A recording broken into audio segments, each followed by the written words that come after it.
যুক্তরাষ্ট্রের নিউ অর্লিন্সে বর্ষবরণ উৎসবে ভিড়ের মধ্যে একটি পিকআপ ভ্যান নিয়ে হামলার ঘটনায় এখন পর্যন্ত কমপক্ষে ১৫ জন নিহত হয়েছেন।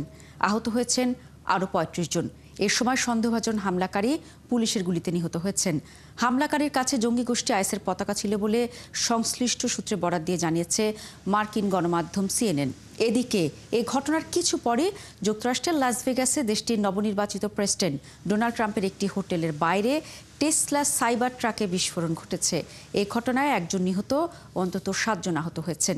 বিস্তারিত জানাচ্ছেন মনিরুজ্জামান বাবু। নাইট লাইফের জন্য পর্যটকদের কাছে আকর্ষণীয় নিউ অর্লিন্স শহরের বুরবন স্ট্রিট।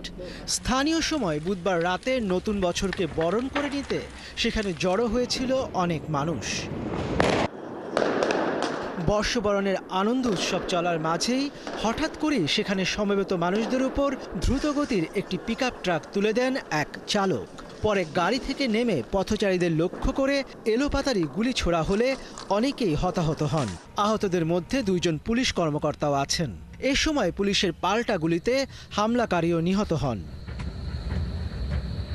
AFP ও CNN এর প্রতিবেদনে বলা হয়েছে, সন্দেহভাজন হামলাকারীর নাম শামসুদ্দিন জব্বার। 42 বছর বয়সী ওই ব্যক্তি যুক্তরাষ্ট্রের টেক্সাসের বাসিন্দা। যুক্তরাষ্ট্রের কেন্দ্রীয় তদন্তকারী সংস্থা FBI তার নাম, পরিচয় ও ছবি প্রকাশ করেছে। শামসুদ্দিন জব্বার একসময় যুক্তরাষ্ট্রের সামরিক বাহিনীতে কাজ করেছেন। টেক্সাসের জননিরাপত্তা বিভাগ জানায়, শামসুদ্দিন জব্বার 2 বার গ্রেপ্তার হয়েছিলেন। আইন শৃঙ্খলা রক্ষাকারী বাহিনী জানিয়েছে, হামলার ঘটনায় ব্যবহৃত ট্রাকটিতে একাধিক বোমা পাওয়া গেছে। সঙ্গে জঙ্গি গোষ্ঠী আইএসের পতাকাও ছিল। এই ঘটনা তদন্তে সব ধরনের সহযোগিতার প্রতিশ্রুতি দিয়েছেন জো বাইডেন। আর সামাজিক যোগাযোগ মাধ্যমে হামলার তীব্র নিন্দা জানিয়েছেন নবনির্বাচিত মার্কিন প্রেসিডেন্ট ডোনাল্ড ট্রাম্প। এদিকে এই ঘটনার রেশ কাটতে না কাটতেই যুক্তরাষ্ট্রের লাস ভেগাসে প্রেসিডেন্ট ডোনাল্ড ট্রাম্পের একটি হোটেলের বাইরে টেসলা সাইবার ট্রাকের বিস্ফোরণ ঘটেছে। মার্কিন প্রেসিডেন্ট জো বাইডেন জানিয়েছেন, নিউ অর্লিন্সের হামলার সঙ্গে ট্রাম্পের হোটেলের বাইরে বিস্ফোরণের ঘটনার কোনো সম্পর্ক আছে কিনা তা খতিয়ে দেখছেন তদন্তকারীরা। মনিরুজ্জামান বাবু, ৭১। নতুন বছরের প্রথম দিনে ফিলিস্তিনের অবরুদ্ধ গাজা ভূখণ্ডে ইসরায়েলি বর্বর হামলায় আরও ২৬ ফিলিস্তিনি নিহত হয়েছেন। নিহতদের মধ্যে নারী ও শিশু রয়েছেন। বৃহস্পতিবার পূর্ব গাজা শহরের সুজাইয়া, মধ্য গাজার বুরেজ শরণার্থী শিবির এবং নুসেরাত শরণার্থী শিবির সহ বিভিন্ন জায়গায় ব্যাপক হামলা চালিয়েছে ইসরায়েল। এদিকে ইসরায়েলের সাবেক প্রতিরক্ষামন্ত্রী ইয়াব গ্যালান্ট পার্লামেন্ট থেকে পদত্যাগ করার সিদ্ধান্ত নিয়েছেন। সৃষ্টি ঘটকের প্রতিবেদন। নতুন বছরের প্রথম দিনও ইসরায়েলি বাহিনীর হামলা থেকে রেহাই পায়নি ফিলিস্তিনের অবরুদ্ধ গাজা উপত্যকার মানুষজন। বুধবার ইসরায়েলের একটি ফাইটার জেট পূর্ব গাজা শহরের সুজাইয়া পাড়ায় একটি আবাসিক অ্যাপার্টমেন্টে আঘাত হানলে নারী, শিশুসহ বেশ কয়েকজন নিহত হন। এছাড়া মধ্য গাজার বুরেইজ শরণার্থী শিবিরের একটি বাড়িতে ইসরায়েল ড্রোন হামলা চালিয়েছে। এদিন নুসেইরাত ক্যাম্পের পূর্ব এবং উত্তর অংশেও গোলাবর্ষণ করেছে ইসরায়েল। উত্তরাঞ্চলীয় শহর জাবালিয়ার একটি বাড়িতে বিমান হামলায় বহু ফিলিস্তিনি প্রাণ হারিয়েছেন এবং শিশুসহ আরও কয়েকজন আহত হয়েছেন। এছাড়া উত্তর গাজার বেইত লাহিয়া এবং জাবালিয়ায় ঘর বাড়ি ও আবাসিক ভবন ইসরায়েলি হামলায় ধ্বংস হয়ে গেছে। দক্ষিণ গাজায় পূর্ব খান ইউনিসের আল ফুকারি এলাকায় একটি বাড়িতেও বিমান হামলা চালায় ইসরায়েলি সেনারা। যুদ্ধের কারণে গাজায় খাদ্য ও ওষুধ প্রবেশ বন্ধ থাকায় অনেক শিশু অপুষ্টিতে ভুগছে। এর সঙ্গে শীতকালীন দুর্যোগ পরিস্থিতি তাদের জীবনের জন্য মারাত্মক হুমকি হয়ে দাঁড়িয়েছে। এরই মধ্যে গাজায় 1 সপ্তাহে 6টি শিশুর মৃত্যু হয়েছে হাইপোথার্মিয়ায়। বিশেষজ্ঞরা বলছেন, এই সংকট মোকাবেলায় জরুরি ভিত্তিতে গাজায় শীতকালীন সহায়তা এবং চিকিৎসা সরঞ্জাম প্রবেশের ব্যবস্থা করতে হবে। এর জন্য ইসরায়েলের অবরোধ শিথিল করার আহ্বান জানিয়েছে মানবাধিকার বিষয়ক কয়েকটি সংগঠন। এদিকে ইসরায়েলের সাবেক প্রতিরক্ষামন্ত্রী ইয়োভ গ্যালান্ট পার্লামেন্ট থেকে পদত্যাগ করার সিদ্ধান্ত নিয়েছেন। টেলিভিশনে দেয়া এক বিবৃতিতে গ্যালান্ট বলেছেন, লক্ষ্য অর্জনের জন্য একটি দিক বেছে নেওয়া প্রয়োজন। গাজায় যুদ্ধ পরিচালনার পদ্ধতি নিয়ে দীর্ঘদিনের মতো পার্থক্যের কারণে গ্যালান্টকে গত নভেম্বরে বরখাস্ত করেছিলেন নেতানিয়াহু। তবে নির্বাচিত পার্লামেন্ট সদস্য হিসেবে নেসেটে নিজের আসন ধরে রেখেছিলেন তিনি। সৃষ্টি ঘটক, ৭১। 2024 সালের জানুয়ারি থেকে ডিসেম্বর পর্যন্ত ইসরায়েল ছেড়ে অন্য দেশে পাড়ি জমিয়েছেন দেশটির ৮২,৭০০ জন নাগরিক। এই সংখ্যা আগের বছর 2023 সালের তুলনায় ২৭,৪০০ জন বেশি। বুধবার এক বিবৃতিতে তথ্য জানিয়েছে ইসরায়েলের সরকারি পরিসংখ্যান দফতর।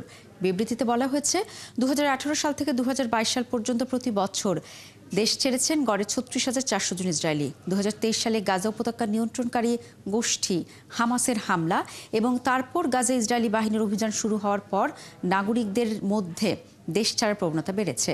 বিবৃতিতে বলা হয় 2023 এবং 2024 সালে যারা বিদেশে গিয়েছেন তাদের অধিকাংশই শিক্ষিত, পেশাগতভাবে দক্ষ এবং বিগত বছরগুলিতে যারা ইসরায়েল ছেড়েছেন তাদের পরিবারের সদস্য, স্বজন কিংবা বন্ধু। জানা গেছে মূলত নিরাপত্তাজনিত কারণে ইসরায়েল ছাড়তে চাইছেন তাদের নাগরিকরা।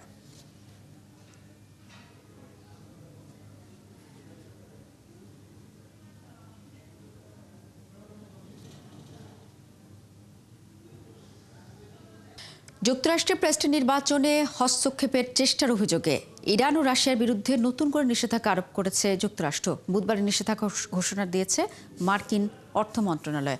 এক বিবৃতিতে তারা বলেছে নিষেধাজ্ঞার আওতায় রয়েছে ইরানের রেভলিউশনারি গার্ড কর্পস IRGCর একটি সহযোগী প্রতিষ্ঠান এবং রাশিয়ার সামরিক গোয়েন্দা সংস্থা GRU সংশ্লিষ্ট একটি সংগঠন। বিবৃতিতে আরও বলা হয়েছে যুক্তরাষ্ট্রের প্রেসিডেন্ট নির্বাচনে দেশটির ভোটারদের প্রভাবিত করা এবং সামাজিক রাজনৈতিক উত্তেজনা উস্কে দেওয়ার চেষ্টা করেছে ইরান ও রাশিয়ার এই সরকারি সংস্থাগুলো। বিভ্রান্তিমূলক প্রচারণার মধ্য দিয়ে মার্কিনীদেরকে বিভক্ত করার চেষ্টা করেছে তারা। মার্কিন অর্থ মন্ত্রণালয়ের সহকারী আন্ডার সেক্রেটারি ব্র্যাডলি স্মিথ বলেন, দেশের গণতন্ত্রকে দুর্বল করার চেষ্টায় থাকা এমন প্রতিপক্ষের বিরুদ্ধে সতর্ক থাকবে যুক্তরাষ্ট্র। তবে এমন অভিযোগ প্রত্যাখ্যান করে নতুন নিষেধাজ্ঞার নিন্দা জানিয়েছে রাশিয়া। তবে এ নিয়ে এখনো কোনো মন্তব্য করেনি ইরান।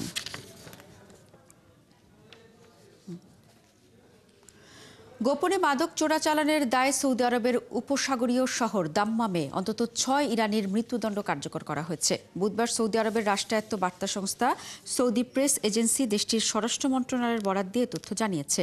তবে ইরানি এসব নাগরিকের মৃত্যুদণ্ড কবে কার্যকর করা হয়েছে সেই বিষয়ে কোনো তথ্য জানায়নি সৌদির রাষ্ট্রায়ত্ত বার্তা সংস্থাটি। মানব পাচারের অভিযোগে 2024 সালে সৌদি আরবে 117 জনের মৃত্যুদণ্ড কার্যকর করা হয়েছে। 2023 সালের উপসাগরীয় অঞ্চলের দেশটির কর্তৃপক্ষ বহুল আলোচিত মাদক বিরোধী অভিযান শুরু করে। ওই সময় ধারাবাহিক অভিযান চালিয়ে শত শত মানুষকে গ্রেফতার করা হয়। 2 বছর আগে মাদক চোরাচালানের অভিযোগে মৃত্যুদণ্ড কার্যকরের উপর স্থগিতাদেশ প্রত্যাহার করে নেওয়ার পর দেশটিতে পাচারকারীদের মৃত্যুদণ্ড কার্যকরভাবে আরও বৃদ্ধি পেয়েছে। ইউক্রেন হয়ে ইউরোপে যাওয়া সোভিয়েত যুগের পাইপলাইন দিয়ে প্রাকৃতিক গ্যাস রফতানি বন্ধ করে দিতে বাধ্য হয়েছে রাশিয়া। পরিবহন সংক্রান্ত চুক্তির মেয়াদ শেষ ও কিয়েভ চুক্তির মেয়াদ বৃদ্ধি করতে রাজি না হওয়ায় বুধবার নতুন বছর শুরুর কয়েক ঘন্টার মধ্যেই রফতানি বন্ধ হয়ে যায়। এদিন টেলিগ্রাম বিবৃতিতে রাশিয়ার রাষ্ট্রায়ত্ত জ্বালানি কোম্পানি গাজপ্রম বলেছে ইউক্রেন এসব চুক্তি নবায়ন করার বিষয়টি বারবার ও স্পষ্টভাবে প্রত্যাখ্যান করেছে। তাই 2025 সালের 1 জানুয়ারি থেকে দেশটির ভূখণ্ড ব্যবহার করে গ্যাস সরবরাহের কৌশলগত আইনি সক্ষমতা থেকে বঞ্চিত হচ্ছে গাজপ্রম। মস্কোর স্থানীয় সময় সকাল 8টা থেকে ইউক্রেনের ভূখণ্ড দিয়ে ইউরোপে পরিবহনের জন্য রাশিয়া কোনো গ্যাস সরবরাহ করা হয়নি। এদিকে ইউক্রেনের জ্বালানি মন্ত্রী জার্মান গালুশচেঙ্কো বলেছেন, জাতীয় নিরাপত্তার স্বার্থে ইউক্রেনের ভেতর দিয়ে রুশ গ্যাস সরবরাহ বন্ধ করা হয়েছে, কারণ এর মধ্য দিয়ে রাশিয়া তাদের বাজার হারিয়ে আর্থিক লোকসানে ভুগবে। ইউরোপ এর মধ্যে রুশ গ্যাস থেকে মুখ ফিরিয়ে নেওয়ার ঘোষণা দিয়েছে।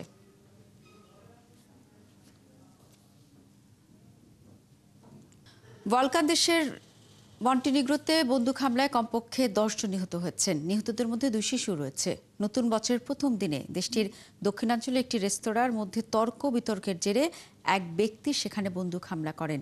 এতে প্রাণহানির ঘটনা ঘটে। হামলাকারী নিজেও আত্মহত্যা করেছেন বলে জানা গেছে। মন্টিনিগ্রোর প্রধানমন্ত্রী মিলোস কোসপাজিক বন্দুক হামলা ও প্রাণহানির এই ঘটনাকে ভয়ানক ট্র্যাজেডি হিসেবে বর্ণনা করেছেন। একই সঙ্গে বৃহস্পতিবার থেকে 3 দিনের জাতীয় শোকও ঘোষণা করেছে দেশটির সরকার। স্বরাষ্ট্রমন্ত্রী দানিলো সারানোভিচের মতে বন্দুকধারী তার নিজের পরিবারের সদস্যদের, রেস্টুরেন্ট মালিকের 2 সন্তান এবং মালিককেও হত্যা করেছে। গোলাগুলিতে গুরুতর আহত 4 জন হাসপাতালে আশঙ্কাজনক অবস্থায় রয়েছে।